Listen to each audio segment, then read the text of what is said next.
Cordial saludo, doctores Felipe Navia y Juan David. Mi nombre es Luisa Valentina Muñoz Ruiz, de la Cátedra de Tercero C, y me corresponde la pregunta número 4. Para empezar, es importante mencionar que según el Código Civil colombiano, toda persona que cause daño está obligada a indemnizar al afectado. La responsabilidad civil se evidencia en la celebración de un contrato, cuando una de las partes incumple una cláusula o bien todo el acuerdo. Se produce un daño a la contraparte e inmediatamente se genera una responsabilidad civil. Sumado a esto, el término precontractual puede definirse como lo previo al contrato. En ese orden de ideas, la figura de la responsabilidad precontractual, o también llamada culpa in contraendo, establece que es responsable quien en la fase precontractual ha realizado un comportamiento lesivo y contrario a los imperativos de la buena fe en sentido objetivo. Ciertamente, la etapa precontractual se rige por la libertad contractual y por ello, en principio, sus participantes pueden desistir de las negociaciones en cualquier momento sin que esto les genere efectos adversos en cuanto a su responsabilidad. Sin embargo, este periodo genera para sus partes ciertos deberes cuyo incumplimiento son los que pueden obligar a la indemnización de perjuicios. Cabe resaltar que doctrinalmente existe controversia sobre la naturaleza de la responsabilidad precontractual, porque la gran mayoría apunta a que se clasifique como responsabilidad extracontractual, ya que lo que se desarrolla en la etapa previa al contrato no genera vínculo obligatorio propio de la responsabilidad contractual, y esta postura es aplicada por la Corte Suprema de Justicia.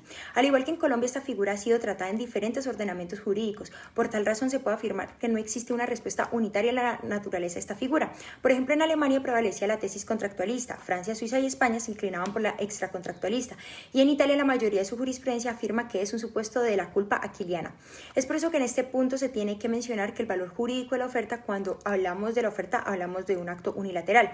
Este por sí mismo no puede crear obligaciones y por ello se creó la libre revocabilidad de la oferta. Si la oferta era revocada antes de que se produjera la aceptación, esa revocación evitaba la formación del contrato. Sin embargo, la jurisprudencia hizo una distinción entre las ofertas cuando el proponente fija un plazo y en las que no. Las que tienen un plazo, la jurisprudencia francesa llegó a la conclusión que son de carácter obligatorio, y eso hace que si durante el periodo de esa reflexión se produce la aceptación y la revocación, ese periodo no se ha extinguido y la aceptación prevalece. La revocación durante el plazo de reflexión es ineficaz y el contrato se forma. Esto lo adoptó también el ordenamiento italiano, y para los alemanes la oferta es esencialmente irrevocable. Por su parte, en el Código de Comercio la propuesta es irrevocable. Por otro lado está la oferta sin indicación de plazo. Francia ha considerado que, aunque no se ha considerado un plazo, debe suponerse que el destinatario de esa oferta debe contar con un plazo razonable para pensar y decidir si acepta o no la oferta. Eso es un plazo moral y lo determina el juez dependiendo de las circunstancias.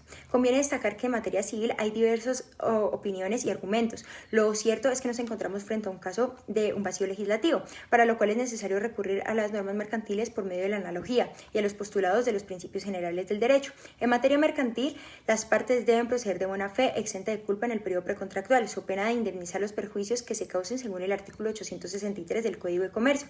Y en materia administrativa, las actuaciones de las partes deben caracterizarse por el respeto a los principios de lealtad y buena fe con ocasión de la contratación estatal, y es responsabilidad de la administración el deber de selección objetiva del contratista que le impone la Ley 80 del 93.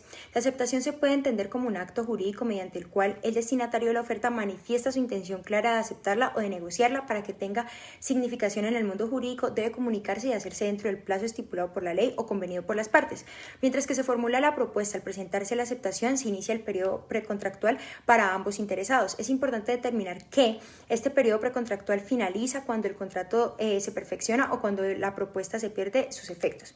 En cuanto a la jurisdicción ordinaria, para que se configure la responsabilidad precontractual, se requiere vulneración de los deberes de conducta de la buena fe objetiva, tales como: primero, deber de confidencialidad de la información expuesta en la negociación; segundo, deber de no abandonar las negociaciones de forma injustificada; y tercero, deber de no iniciar o mantener negociaciones generando falsas expectativas. Por otro lado, en cuanto a la jurisdicción de lo contencioso administrativo, tiene deberes de conducta, los cuales son: primero, acatar las obligaciones de buena fe objetiva; segundo, respetar los derechos de los demás participantes en la etapa preliminar del contrato de conformidad con los principios de la función pública. Continuando con la respuesta de intereses positivos y negativos, cuando se produce un daño en el periodo precontractual, la jurisprudencia ha distinguido entre: primero, el interés negativo, que son aquellos gastos de periodo precontractual. Si se revoca la oferta o si se rompe intencionalmente o con culpa grave las negociaciones, se debe indemnizar estos gastos. Y segundo, el interés positivo, que son las utilidades que una de las partes esperaba poder hacer con la celebración del contrato. Sería como dar por celebrado este contrato, pero la jurisprudencia casi no opta por este. En conclusión, los seres humanos, en el camino de satisfacer sus necesidades, generan procesos de gestación que terminan terminan en contratos y en este periodo tiene que prevenir cualquier clase de daño, pero en caso tal de que se causara, se tiene que reparar. En mi opinión, considero que la naturaleza jurídica de la responsabilidad civil precontractual es extracontractual, puesto que no existe contrato en su ámbito de origen y desarrollo. Además, la responsabilidad precontractual se genera cuando una de las partes viola los derechos del otro y por ello está obligado a repararlos, siendo claro que la violación del principio de buena fe es el fundamento básico de la responsabilidad precontractual. Muchas gracias.